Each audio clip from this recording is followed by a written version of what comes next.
جس طرح مولانا جنہ ہے رسول اللہ کے جسم کے ساتھ وہی زمین ہے، وہ عرش سے افضل ہے، اس پہ کوئی میں وہی آپ کو گزارش کر رہا ہوں کہ جو بات سمجھنے کی ہے کہ ایک ہے ذوقی کہنا، ایک ہے اس کو ظنی کہنا. بات یہ ہے، سوال یہ ہے کہ ہمارے ہاں عقائد کے دلائل کتنے. جو قطعی عقیدہ ہے اس کے لیے ہمیں چاہیے نمبر 1 ایسی نص جو قطعی ثبوت اور قطعی دلالت. نمبر 2 اس پر ایسی چاہیے حدیث مشہور متواتر، وہ قطعی دلالت اور قطعی ثبوت ہو. نمبر 3 اس پر چاہیے صحابہ کرام کا اجماع قولی.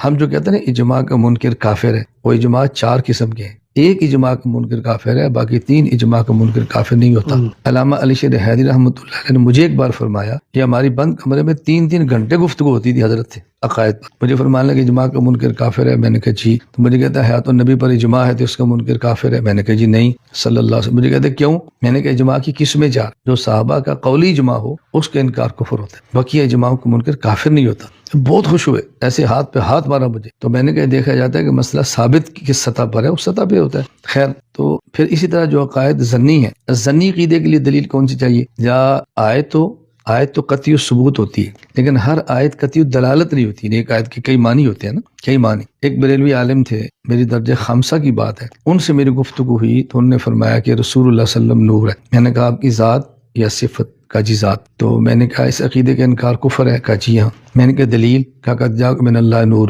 میں نے کہا عقیدے پہ وہ نص پیش کی جاتی ہے جو آیت قطعی ثبوت اور ساتھ قطعی دلالت بھی ہو. یہ آیت قطعی ثبوت ہے، ظنی دلالت اس آیت کے کئی معنی ہیں، تو ظنی ثبوت کے دلالت کے انکار سے کفر نہیں ہوتا. تو میں کہہ رہا ہوں جو اللہ تعالیٰ علم میں مناظرے کرتے یہ درجہ خامسہ کی بات میں کہہ رہا ہوں. میں نے پہلے مناظرہ بریلوی بن کر جامعہ بنوریا میں درجہ ثالثہ والے سال کی، جو مناظرے کی مشق تھی نا، تو مجھے بریلوی بنایا گیا اور علم غیب پر گفتگو ہوئی جمعرات کو ہی، جس میں مفتی نعیم صاحب رحمہ اللہ موجود تھے، مولانا سلیم شیخ رحمہ اللہ موجود تھے، موجودہ بنوریا شیخ الحدیث ناظم تعلیمات مولانا عبد الحمید غوری صاحب موجود ہیں، میرے صرف کے استاد ہیں. مولانا حضرت شیخ پوری میرے نحو کے استاد تھے. کیا بنا اس مناظرے کا؟ ظاہر جو طلبہ کو ہوتا ہے اس میں نتیجہ کیا ہوتا ہے، گفتگو دلائل چلتے ہیں نا، اس کو فیصلہ تو نہیں ہوتا. میں صرف بتا رہا ہوں ثالثہ کی بات. میں ہی بتا رہا تھا کہ جو عقیدہ ظنی ہوتا ہے، آیت ہو اور اس میں ظنی دلالت ہو، ٹھیک، حدیث ہو ظنی ثبوت ہے، ظنی دلالت، اتنا نہیں ہوتا. اس کے بعد پھر اس میں ظنی عقیدے کے لیے آیت اور حدیث کے بعد اور دلائل بھی چلتے ہیں. صرف اتنا کافی نہیں ہوتا نا. تو زیادہ تو صرف اتنا ہی ہو اور دلیل ہے ہی نہیں، پھر تو بات ختم ہو گئی. یا آیت بتائیں یا حدیث بتائیں. لیکن ہمارا عقیدہ ہے اللہ کی ذات قدیم ہے. اب اس پہ آیت پڑھیں، حدیث پڑھیں، ہم دلائل شروع کریں کہ اللہ کی ذات قدیم ہے.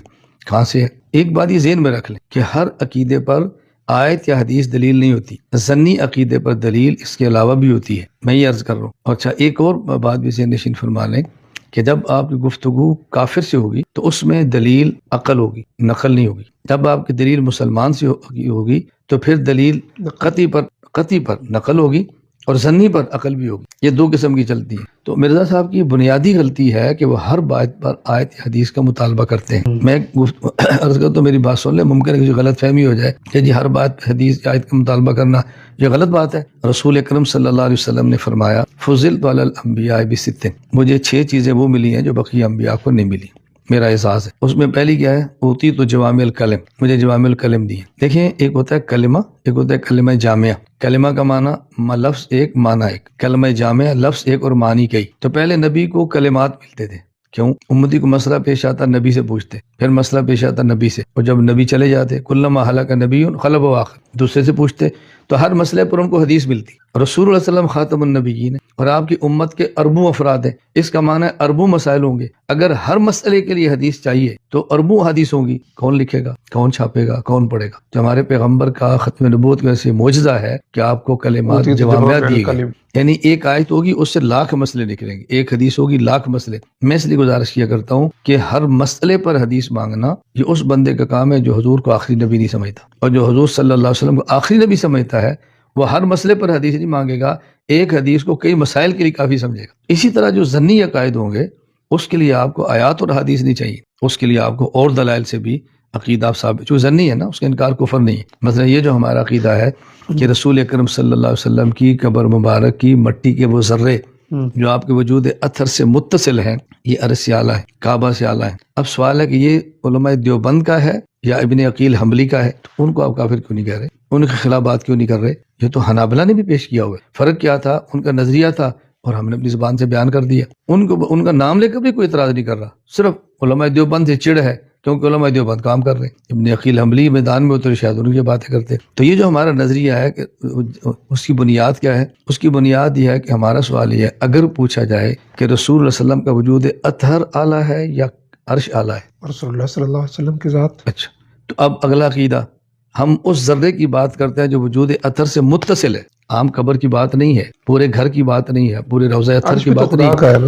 نہیں، اس ذرے کی بات ہے جو حضور سے وجود اطہر سے متصل ٹھیک ہے۔ ہے۔ اللہ عرش پر مقیم نہیں ہے، اللہ کا تو جسم ہی نہیں ہے نا۔ اللہ تو جسم سے پاک ہے۔ عرش کی افضلیت کی وجہ عرش اللہ کی تجلیات کا مظہر ہے اور محل ہے، تو رسول اکرم صلی اللہ علیہ وسلم زیادہ تجلیات الہیہ کا محل کون سا ہو سکتا ہے؟ رسول اللہ کی ذات۔